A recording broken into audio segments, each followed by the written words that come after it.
आज के इस वीडियो में आपको AMNS से रिलेटेड सारा डाउट्स क्लियर हो जाएगा। तो अगर आप AMNS as a diploma engineer trainee join करने वाले हो या फिर इंटरेस्टेड हो ज्वाइन करने के लिए, तो ये जो वीडियो है ये आपके लिए ही है। तो AMNS के ऊपर मैंने अभी तक लगभग 5 वीडियो बना चुका है, जिसमें कि लगभग सारा डिटेल्स कवर हो चुका है, जैसे कि accommodation, salary, offer letter, medical से रिलेटेड, कैंटीन फैसिलिटीज, कैंटीन में कितना चार्जेस लगेगा, सब कुछ कवर हो चुका है। लेकिन फिर भी आप लोग का इतना सारा डाउट्स है कि वो खत्म ही नहीं हो रहा है। तो मैंने सोचा क्यों ना एक और वीडियो बना दिया जाए जिसमें कि सब कुछ कवर कर लिया जाए, ताकि इसके बाद आपको कोई और वीडियो देखना ना पड़े। तो आज के इस वीडियो में मैं आपको AMNS इंडिया में जो डिप्लोमा इंजीनियर ट्रेनी या फिर इसका जो वहाँ पे अलग नाम है ऑन जॉब ट्रेनी OJT, इसके बारे में आपको कंप्लीट डिटेल शेयर करने वाला हूँ। लाइक कौन कौन से ब्रांचेस में ज्वाइन होते हैं, उनका काम क्या रहता है, इसमें अप्लाई कैसे करना है, और गर्ल्स के लिए कंपनी कैसा है, सैलरी कितना मिलता है इसमें, और 4 साल बाद जो इनका ट्रेनिंग पीरियड है उसके बाद सैलरी कितना मिलता है। मतलब आपको इस वीडियो में सब कुछ कवर हो जाएगा। तो चलिए वीडियो में आगे बढ़ लेते हैं। तो सबसे पहले डिस्कस कर लेते हैं कि इसमें कौन कौन से ब्रांचेस एलिजिबल हैं। तो जो इनका लेटेस्ट एडवर्टीजमेंट आया था इस साल रिक्रूटमेंट के टाइम, तो उसमें जो ब्रांचेस एलिजिबल था वो आप देख सकते हो, जैसे कि mechanical, metallurgical, electrical, civil, electronics and communication, instrumentation, ceramic, chemical engineering, computer engineering, जिसमें कि IT इंफॉर्मेशन टेक्नोलॉजी भी अप्लाई कर सकते हैं। इस साल माइनिंग मेंशन नहीं था, मतलब शायद पिछले साल भी नहीं था। माइनिंग वाले ऐसे अगर आपको मिलता है अप्लाई करने के लिए तो कर सकते हो, नहीं मिलता तो समझ लो कि अभी हायरिंग नहीं हो रहा माइनिंग का। अब बात कर लेते हैं कि इसमें और जो एलिजिबिलिटी क्राइटेरिया है वो क्या क्या है। अगर आप 2022 में पास आउट हुए हैं, 2023 में पास आउट हुए हैं और 2024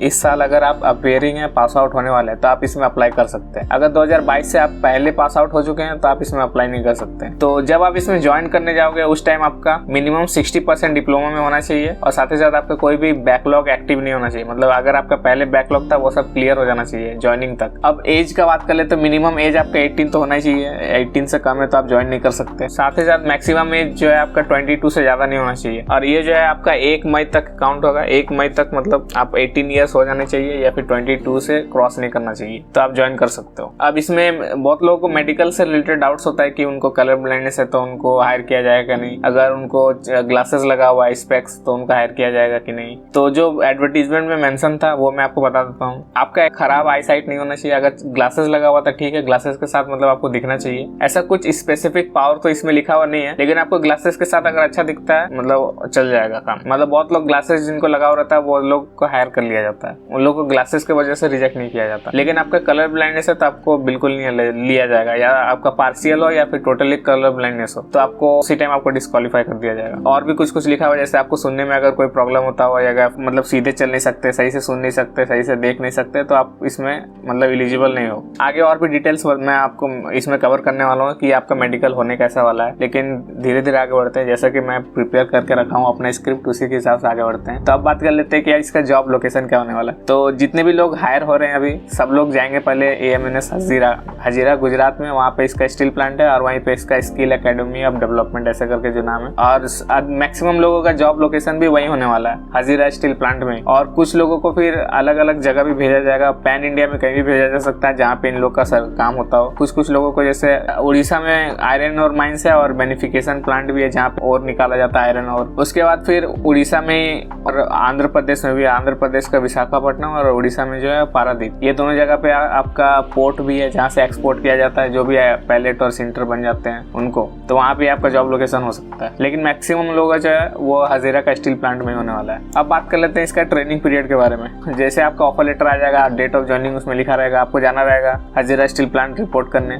बहुत लोगों को डायरेक्ट साइट भी रिपोर्ट करना रहेगा, लेकिन मैक्सिमम लोगों का, हम लोग यहाँ जनरल बात लेके चलते हैं जनरल लोगों का, तो मोस्टली सबको हजीरा में जाके रिपोर्ट करना है। वहाँ पे आपको जाते के साथ आपका हॉस्टल अलॉट हो जाएगा। उसके बाद धीरे धीरे आपका मेडिकल प्रोसीजर धीरे धीरे चलते रहेगा, क्योंकि एक ही दिन सब लोग का मेडिकल नहीं हो सकता, इसीलिए पहले आपको हॉस्टल अलॉट किया जाएगा। उसके बाद फिर आपका मेडिकल प्रोसीजर धीरे धीरे करके चलते जाएगा, मतलब बैच वाइज कुछ लोगों का एक दिन में कुछ लोग का होगा, फिर कुछ होगा। हॉस्टल अलॉट होगा तो हॉस्टल का फिर मैं आपको फैसिलिटीज बता देता हूँ अभी, कि जो हॉस्टल अलॉट होगा वो आपका 2 BHK फ्लैट होगा 4 लोगों के लिए शेयरिंग बेसिस पे। तो 2 BHK फ्लैट में आपको 2 रूम मिल जाएंगे जिसमें कि 2 लोग रहेंगे, और आपको एक किचन और एक टॉयलेट। और वहाँ पे आपको जो बेसिक फैसिलिटीज है, बेड, कबर्ड, फैन, लाइट, ये सब मिल जाएगा, टेबल, चेयर। तो वहाँ पे जो कैंटीन फैसिलिटीज है उसका जो चार्जेस है आपको बता देता हूँ। ब्रेकफास्ट जो रहेगा आपका 20 रुपीज़ का रहेगा, लंच और डिनर 50 रुपीज़ का। तो टोटल 1 डे का जो प्राइस हो जाता है 120 रुपीज़, ये आपको खुद भरना पड़ेगा। मतलब जब आप उसमें आपका हायरिंग हो जाएगा तब भी आज जो मेस चार्जेस है यही रहने वाला है, और जब आपका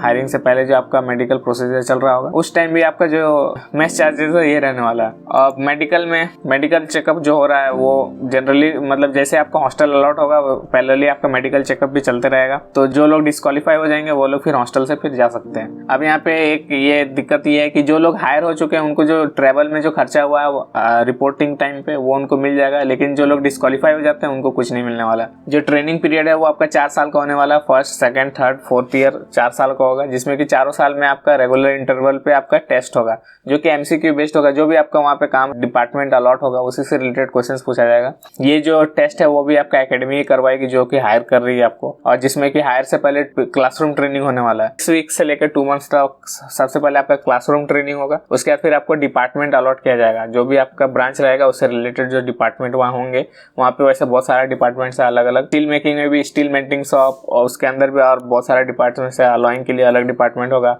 उसके बाद स्टील बनने के बाद उसका जो प्रोडक्ट्स बन जाता है, हॉट रोलिंग, कोल्ड रोलिंग, इनका अलग डिपार्टमेंट होगा। और स्टील बनने से पहले जो आयरन बनता है ब्लास्ट फर्नेस में, कोरेक्स मैट्रिक्स प्रोसेस से, उसका अलग डिपार्टमेंट होगा। ये आयरन मेकिंग के अलावा भी बहुत सारा अलग अलग प्लांट होता है वहाँ पे, जैसे कोक ओवन प्लांट जहाँ पे कोक बनाया जाता है, उसके लिए अलग डिपार्टमेंट होगा। बाकी ये सब मेंटेन करने के लिए फिर इलेक्ट्रिकल डिपार्टमेंट अलग होगा जो सिर्फ इलेक्ट्रिकल इक्विपमेंट देखता होगा, और सिविल का जो डिपार्टमेंट है वो अलग होगा जो स्ट्रक्चर्स और जो भी मेंटेनेंस वहाँ पे होता होगा वो देखता होगा। मतलब बहुत सारा डिपार्टमेंट है, मतलब लगभग 42 डिपार्टमेंट्स है वहाँ पे। जो क्लासरूम ट्रेनिंग है वो खत्म होने के बाद सबको अपना अपना डिपार्टमेंट मिल जाएगा वहाँ पे। और क्लासरूम ट्रेनिंग में आपका सबसे पहले तो सेफ्टी ट्रेनिंग, ये सब मतलब अलग अलग ट्रेनिंग कराया जाएगा, जिसमें कि एक सेफ्टी ट्रेनिंग रहेगा। और फिर आपको अलग अलग जो डिपार्टमेंट्स है वहाँ के जो हेड आएंगे, डिपार्टमेंट हेड, HOD जो होते हैं, हेड ऑफ डिपार्टमेंट, अलग अलग डिपार्टमेंट से वो आएंगे, अपना डिपार्टमेंट्स के बारे में आपको बताएंगे। और फिर आपको एक ओवरव्यू टाइप का हर एक वहाँ पे जो भी काम होता है उसको बताया जाएगा, जो कि आयरन मेकिंग, स्टील मेकिंग और जो भी वहाँ पे काम होता है उससे रिलेटेड आपको ओवरव्यू दिया जाएगा कि कंपनी में और काम क्या क्या होता है, क्या क्या लोकेशन है, कहाँ से क्या आता है, रॉ मटेरियल्स कहाँ से आता है, ये सब आपको सब कुछ बताया जाएगा। उसके बाद ज्वाइनिंग टाइम पे आपको फिर ज्वाइनिंग बोनस भी दिया जाता है जो कि लगभग 8,000 का राउंड होगा। और जो ट्रैवल एक्सपेंस है वो तो जो हायर हो चुके हैं, जो क्वालिफाई कर गए मेडिकल में, उनको वापस मिल जाएगा जो भी आपका ट्रैवल में खर्चा हुआ है वहाँ पहुँचने में। और जो लोग को डायरेक्ट साइट भेजा जाता है उनका ट्रेनिंग के बारे में तो मुझे उतना आइडिया नहीं है, लेकिन बाकी सारा उनका भी सेम ही रहेगा, जो कि ज्वाइनिंग बोनस मिलेगा और वहाँ भी आपका हॉस्टल मिल जाएगा, और फूड चार्जेस वहाँ का हो सकता है डिफरेंट हो, और जो भी ट्रैवल का एक्सपेंसेस होगा वो आपको मिल जाएगा वापस, जिनका मतलब साइट पे डायरेक्ट ज्वाइनिंग हो रहा है उनको। तो ट्रेनिंग रिलेटेड आई होप सब कुछ कवर हो गया। ट्रेनिंग पीरियड में आपका जो 4 साल का ट्रेनिंग पीरियड होने वाला है उसमें आपका चारों साल में जो हर एक साल में लगभग 2 या 3, मतलब 2 तो मिनिमम होगा ही, 3 भी हो सकता है, तो उसमें आपका 2 से 3 टेस्ट होने वाला है जो कि MCQ बेस्ड रहेगा। जो भी आपका डिपार्टमेंट अलॉट हो जाएगा उससे रिलेटेड आपका क्वेश्चन पूछा जाएगा कि आप मतलब कुछ सीख भी रहे हो या नहीं, कुछ आता भी है कि नहीं आपको काम। तो मतलब रेगुलरली आपका 4 साल जो है आपका टेस्ट भी होने वाला है, और वो टेस्ट में आप क्वालिफाई करोगे तभी आप नेक्स्ट ईयर में जाओगे, नहीं तो मे भी हो सकता है आपका ट्रेनिंग पीरियड भी बढ़ा दिया जाए। तो MCQ बेस्ड रहेगा जो टेस्ट, वो मतलब आप इजीली, अगर आप थोड़ा बहुत भी पता होगा तो इजीली आप उसको निकाल सकते हो, और वैसे भी प्रैक्टिकली जब आप सामने देखोगे तो वो जल्दी सीख जाता है सब लोग। अब बात कर लेते हैं वहाँ का वर्किंग आवर्स के बारे में। तो ट्रेनिंग पीरियड में भी और ट्रेनिंग पीरियड खत्म होने के बाद भी वर्किंग आवर आपका सेम रहने वाला है जो कि है 8 आवर्स। अब वहाँ पे अलग अलग शिफ्ट में काम होता है, जैसे स्टील प्लांट है वो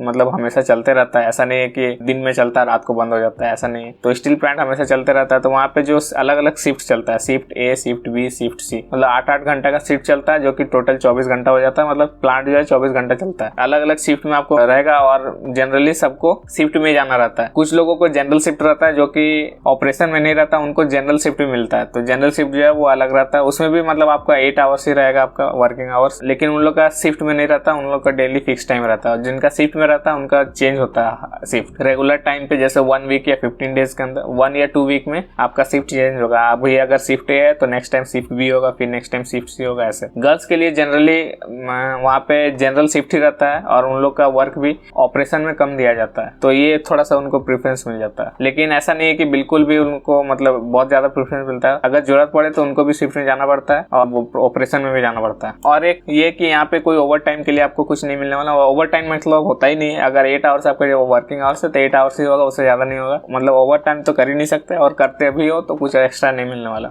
अब बात कर लेते हैं लीव्स के बारे में। तो यहाँ पे जो भी लीव्स और हॉलीडेज है, वीकली आपको जो भी लोग जा रहे हैं वीकली आपको एक दिन तो ऑफ मिलेगा ही, जो भी आपका शिफ्ट चल रहा है। अब जो लोग शिफ्ट में जाते हैं वो मतलब जिनका अलग अलग शिफ्ट है जो ऑपरेशन में, उनका जो वीकली 1 डे ऑफ है वो किसी भी दिन हो सकता है, मतलब जरूरी नहीं संडे को। लेकिन जो जनरल शिफ्ट में जाते हैं उनको जो वीकली ऑफ रहेगा वो संडे को रहेगा। और जो टोटल हॉलीडेज है वो आपको लगभग 38 मिल जाता है। और ये टोटल जो लीव्स है वो आप एक साथ भी ले सकते हो, लेकिन 38 का 38 एक साथ नहीं ले सकते, मतलब लंबा छुट्टी इसमें ले सकते हो आप, 10 दिन 15 दिन ऐसा करके। इसमें आपको मैनेजर से, आपको जो भी आपका सुपरवाइजर या मैनेजर है उनसे आपको अप्रूवल लेना पड़ेगा जो भी आप लीव लोगे। जैसे घर जाने के लिए जो भी आप लीव लेते हो तो उसके लिए आपको पहले आपको अप्रूव करवाना पड़ेगा, फिर आप ले सकते हो, मतलब जा सकते हो लीव लेके। अब थोड़ा स्पोर्ट्स एक्टिविटीज के भी बारे में बात कर लेते हैं कि वहाँ पे जो भी आप ज्वाइन करोगे और वहाँ पे जो हॉस्टल में रहोगे वहाँ हर जगह मतलब स्पोर्ट्स एक्टिविटीज भी होता है। कंपनी है वो भी ऑर्गेनाइज करवाती है, और अलग अलग डिपार्टमेंट्स के बीच में मैच भी होता है। जैसे ये आउटडोर इंडोर दोनों गेम्स होता है, क्रिकेट फुटबॉल वॉलीबॉल ये सब कुछ होता है वहाँ पे। अगर आप किसी स्पोर्ट्स में है तो आप वहाँ पे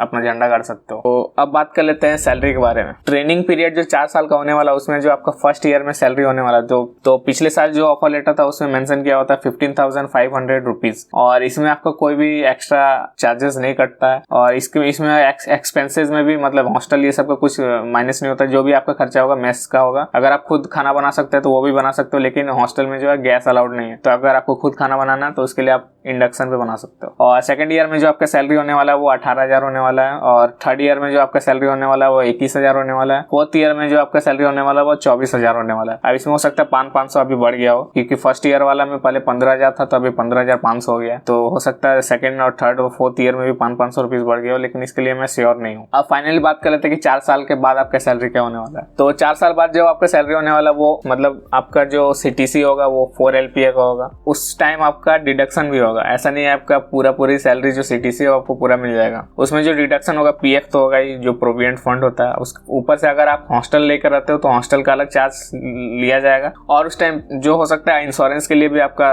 डिडक्शन हो। तो अप्रॉक्स जो आपका 30,000 से 32,000 का अराउंड आपका इन हैंड सैलरी आएगा। तो मतलब कुछ डिडक्शन होके, और जो भी आपका इंक्रीमेंट है मतलब अब ट्रेनिंग पीरियड तो आपका सैलरी जो है फिक्स होने वाला है। जो भी आपका फर्स्ट ईयर में था, सेकंड फोर्थ थर्ड, मतलब first year second year third year fourth year, इसमें आपका सैलरी फिक्स होने वाला है, कुछ भी इंक्रीज नहीं होने वाला। मतलब इंक्रीज होगा तो वो सबका होगा, ऐसा नहीं है कि मतलब आपका परफॉर्मेंस बेस्ड पे इंक्रीज नहीं होने वाला। लेकिन जब आप ट्रेनिंग पीरियड खत्म हो जाएगा उस टाइम जो आपका सैलरी होगा, जब आप एम्प्लॉय बन जाओगे वहाँ पे, उस टाइम जो आपका पोस्ट होने वाला है वो असिस्टेंट फील्ड इंजीनियर या फिर असिस्टेंट इंजीनियर ऐसा कुछ होने वाला है। उस टाइम जो आपका इंक्रीमेंट है वो आपका परफॉर्मेंस बेस्ड होगा। जो भी आपका सीनियर या सुपरवाइजर है वो आपको रेटिंग देगा, मतलब जो भी आपको रेटिंग या रिव्यू देगा वो आपके काम के बेस पे होगा। जो भी आप जैसा आप काम करोगे उसके बेस पे ये सब लोगों का वेरी करेगा। हो सकता है कि आपको 1,000 इंक्रीमेंट हुआ, आपका 2,000 हुआ, किसी का 4,000 हुआ, मतलब ये वेरी करेगा। तो ये किसी का फिक्स नहीं है। तो जैसा आपका परफॉर्मेंस रहेगा उसके हिसाब से आपका इंक्रीमेंट होगा। अब बात कर लेते हैं हायर एजुकेशन के बारे में। तो एडवर्टीजमेंट में भी मेंशन था, तो आप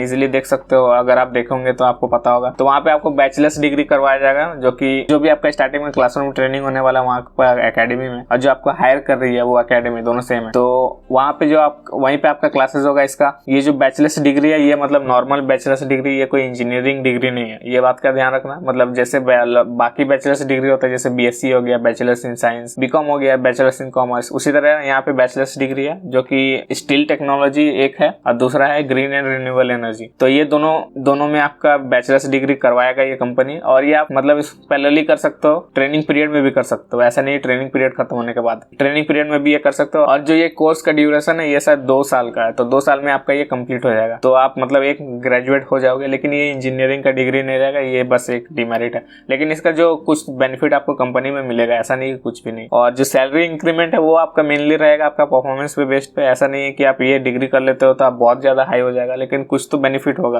अगर आप ऑपरेशन में हो, जैसे मैकेनिकल या मेटलर्जी है, तो स्टील मेकिंग वाले कर सकते हो। और हो सकता है अगर आप इलेक्ट्रिकल से हो तो ग्रीन एंड रिन्यूएबल एनर्जी पे कर सकते हो। और बाकी ब्रांच का मुझे उतना पता नहीं। बाकी अगर आप अलग से इंजीनियरिंग भी करना चाहते हो जॉब के साथ साथ, तो वो भी कर सकते हो, जो कि है वर्क इंटीग्रेटेड लर्निंग प्रोग्राम। तो इसके बारे में आने वाले टाइम पे मैं वीडियो बनाने वाला हूँ, तो चैनल जो है वो सब्सक्राइब करके रखना। तो इसमें अप्लाई कैसे करना, तो जो लोग अप्लाई कर चुके हैं, जो लोग इंटरव्यू भी हो चुका है, जिनका जो लोग क्वालिफाई भी कर चुके हैं, उनको ये जानना नहीं रहेगा। लेकिन बहुत लोगों को अभी भी जानना है कि जो लोग मतलब डिस्क्वालीफाई हो गए हैं वो लोग दोबारा कैसे अप्लाई कर सकते हैं, या फिर जो लोग अप्लाई कर चुके हैं उनको कोई रिस्पॉन्स नहीं मिला है वो लोग कैसे अप्लाई कर सकते हैं, या फिर बहुत लोगों को अभी अप्लाई करना रहेगा, जो लोग इंटरेस्टेड है वो लोग कैसे अप्लाई कर सकते हैं। तो अप्लाई करने का सिंपल है।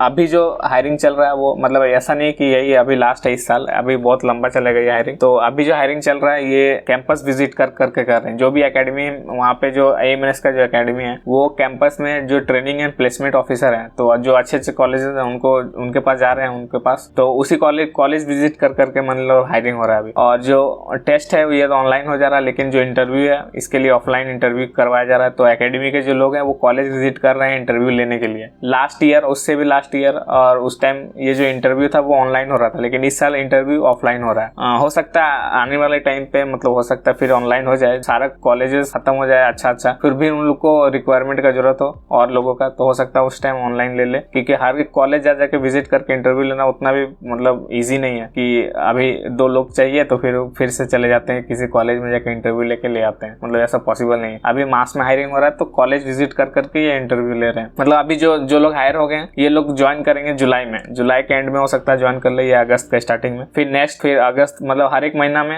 एक बैच जाते रहेगा वहाँ पे। तो हो सकता है लास्ट का 2 कुछ बैचेस हैं उनका इंटरव्यू हो सकता है ऑनलाइन हो। अब जो ये ऑन कैंपस जो कैंपस विजिट करके हायरिंग है ये जब खत्म हो जाएगा फिर ये ऑफ कैंपस भी हायरिंग करेंगे, क्योंकि अगर इनका रिक्वायरमेंट बचा हुआ है, मतलब इनको और भी कैंडिडेट्स चाहिए होगा, तो लास्ट में इनको फिर ऑफ कैंपस भी जाना पड़ेगा, जो कि लिंक्डइन पे आपको हो सकता है फॉलो करके रखो, तो वहाँ पे ये लोग शेयर करें। और वेबसाइट से जो अप्लाई करने का था वो आई थिंक अभी मतलब वहाँ पे तो कुछ बग है, अप्लाई नहीं हो रहा है वहाँ पे, मतलब जो पोस्ट नेम है वो सेलेक्ट नहीं हो रहा है, डिप्लोमा इंजीनियर ट्रेनिंग, पहले वो ऑप्शन आ रहा था अभी नहीं आ रहा है। तो ये ऑन कैंपस खत्म होने के बाद जो ऑफ कैंपस होगा वो आपको सोशल मीडिया के थ्रू ही पता चलेगा, और वो अगर आपको जाना है तो नीचे आपको ग्रुप्स टेलीग्राम चैनल का लिंक मिल जाएगा, वो ज्वाइन करके रखना। मुझे अगर पता चलता है तो मैं आपको शेयर कर दूंगा, और अगर आपको पता चल जाता तो आप मुझे इंस्टाग्राम पे या कहीं पे बता देना या ईमेल कर देना, तो मैं बाकी लोगों के साथ भी शेयर कर दूंगा। लेकिन ऐसा कोई करता नहीं है, मतलब मुझे खुद ही खोजना पड़ता है, कोई खुद से तो नहीं बताता है। तो इतना सब कुछ डिटेल्स जानने के बाद आई थिंक आप लोग का मैक्सिमम डाउट्स क्लियर हो गया होगा।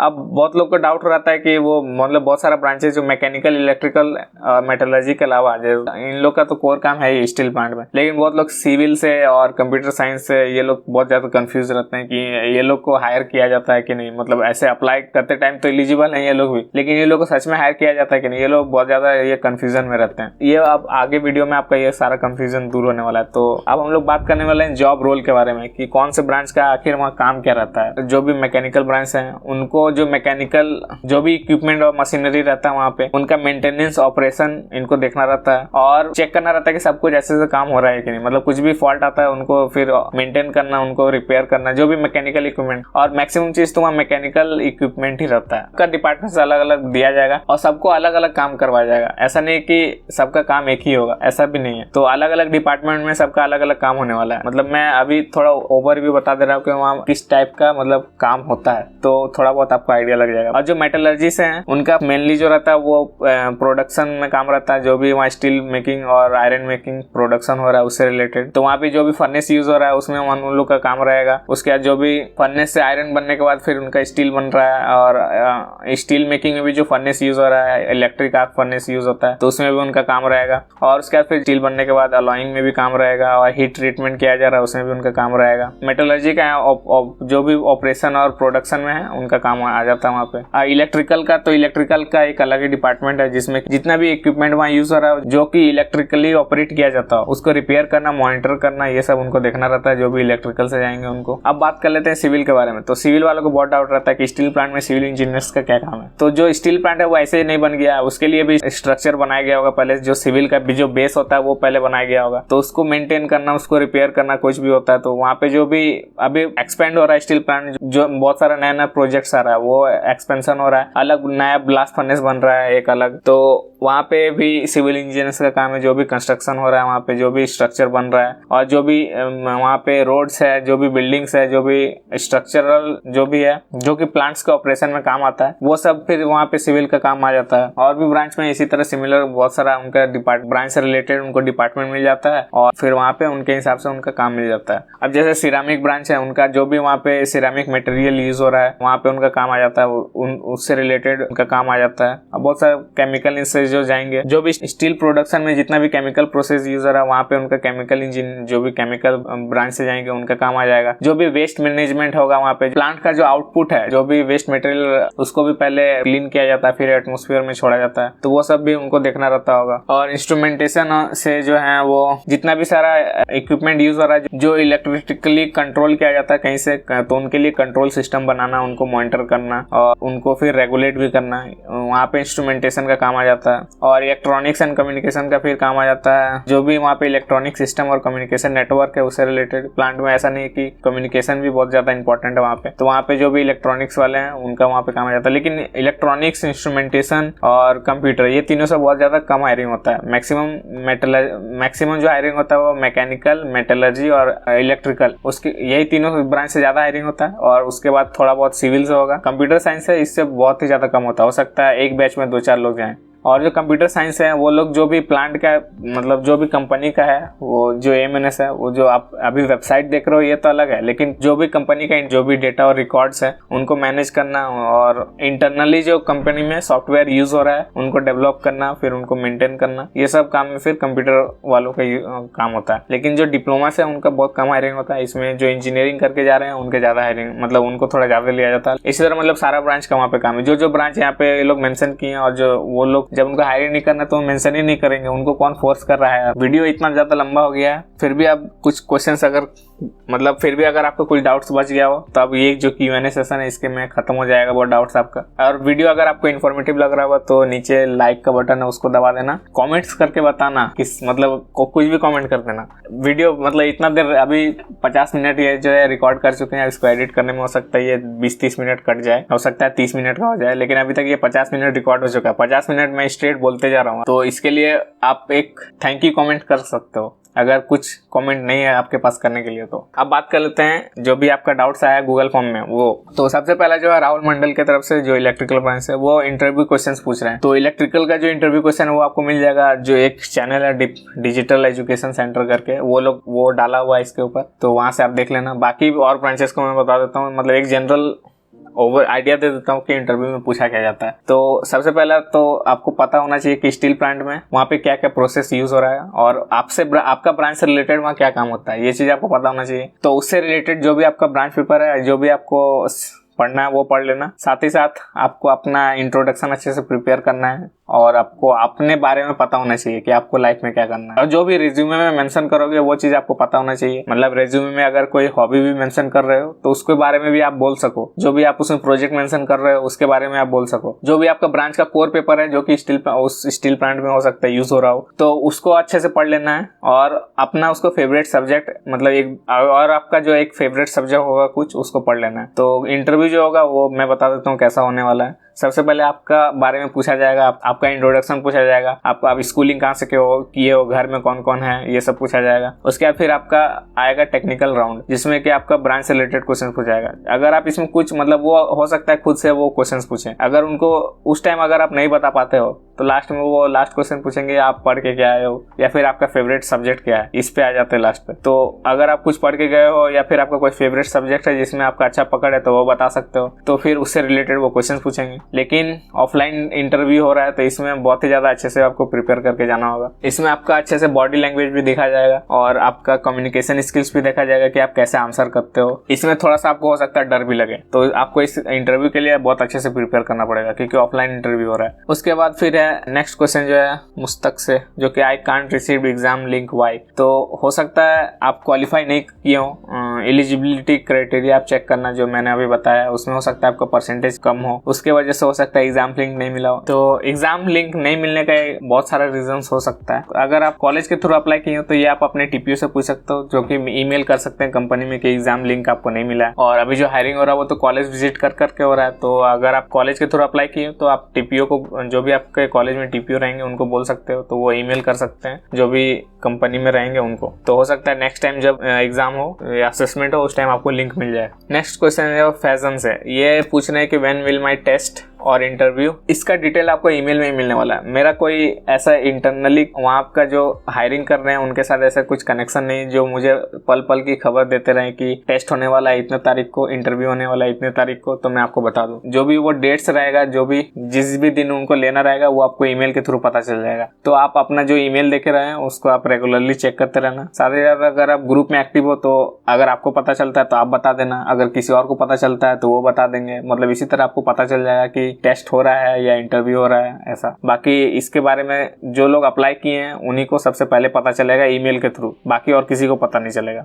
नेक्स्ट क्वेश्चन जो अनिल कुमार माथो से, जो कि माइनिंग से हैं, वो पूछ रहे मैंने एग्जाम क्वालिफाई किया और इंटरव्यू का डेट भी 4 मार्च को था धनबाद में, तो मेरा ब्रांच जो है वो माइनिंग है और क्या मेरा इंटरव्यू में एलिजिबल हूँ। मैंने कॉल करके कॉन्टेक्ट किया पर वो लोग बोला कि माइनिंग ब्रांच अवेलेबल नहीं है। तो अगर आपका इंटरव्यू का ऐसा डेट आ गया है और आपको कॉल भी आ गया इंटरव्यू का तो आप जा सकते हो इंटरव्यू देने। लेकिन अगर वो ऐसे उन्हीं के तरफ से अगर ये आया है कंफर्मेशन कि माइनिंग का भी अवेलेबल नहीं है तो हो सकता नहीं हो, लेकिन आपको इंटरव्यू के लिए आया है तो आप जा सकते हैं इंटरव्यू देने। और वहाँ पे उनसे पूछ सकते हो जो लोग इंटरव्यू लेने आए हैं, क्योंकि अगर आप वो आपका ब्रांच तो वहाँ पे पहले से मेंशन था, आपका इंटरव्यू शेड्यूल हो चुका है, तो हो सकता है का इंटरव्यू शेड्यूल हो चुका है वो लोग लिया जाए, नेक्स्ट जो और आने वाले हैं उनको ना लिया जाए। मतलब ऐसा भी हो सकता है उनके लिए अवेलेबल ना हो। नेक्स्ट जो क्वेश्चन है वो करण कुमार से, जो कि पूछ रहे हैं कि मैकेनिकल से जो स्पेशल ब्रांचेस है वो एलिजिबल रहते हैं कि नहीं, जैसे ऑटोमोबाइल्स है। तो ये तो मैं 100% श्योर होकर नहीं बता सकता, लेकिन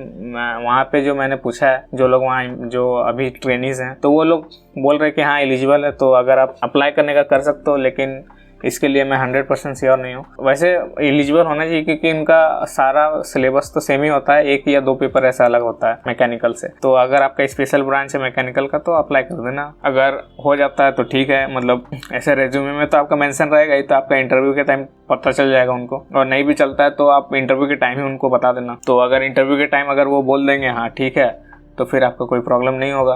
ऋतिक कृष्णा बोल रहे हैं कि why fresher application not accepted. तो फ्रेशर को ही हायर किया जा रहा है, जो भी कैंपस विजिट हो रहे हैं वो फ्रेशर को ही हायर करने के लिए जा रहे हैं, कोई एक्सपीरियंस वाले को नहीं हायर किया जा रहा है यहाँ पे। प्रीत कुमार पूछ रहे हैं कि जो लैंग्वेज होता है वो पेपर का जो असेसमेंट होता है और इंटरव्यू उनका लैंग्वेज क्या है, तो असेसमेंट जो होगा वो आपका इंग्लिश में ही होगा और जो आपका इंटरव्यू होने वाला है वो आप इंग्लिश में ट्राई करना देने का नहीं होता है तो आप हिंदी में भी दे सकते हो। नेक्स्ट जो क्वेश्चन है वो सुनीता की तरफ से है, तो उनका क्वेश्चन है 2023 पास आउट ईयर्स जो है ज्वाइन कर सकते हैं या नहीं, गर्ल्स के लिए कंपनी कैसा है, और 2003 जिनका डेट ऑफ बर्थ है वो ज्वाइन कर सकते हैं या नहीं, ज्वाइन होंगे क्या नहीं। तो 2023 वाले जो ऑब्वियसली अप्लाई कर सकते हैं, आपको एलिजिबिलिटी क्राइटेरिया में बता दिया। गर्ल्स के लिए कंपनी कैसा है, गर्ल्स के लिए कंपनी न्यूट्रल है और न्यूट्रल से थोड़ा अच्छा है, मतलब उनको थोड़ा स्पेशल प्रेफरेंस भी दिया जाता है। वहाँ जो कैंपस है उनके अंदर ही रखा जाता है उनको, उनका जो हॉस्टल है वहाँ पे वार्डन भी रहती है और वहाँ पे वैसे बॉयज़ का एंट्री अलाउड नहीं है गर्ल्स हॉस्टल में। जो ट्रांसपोर्ट फैसिलिटीज़ है वो कॉमन रहता है, लेकिन बस में जो है वो कुछ मतलब जो गर्ल्स का सीट है वो रिजर्व रहता है गर्ल्स के लिए ही, वहाँ बॉयज़ नहीं बैठते हैं। बाकी आप अदर गर्ल्स से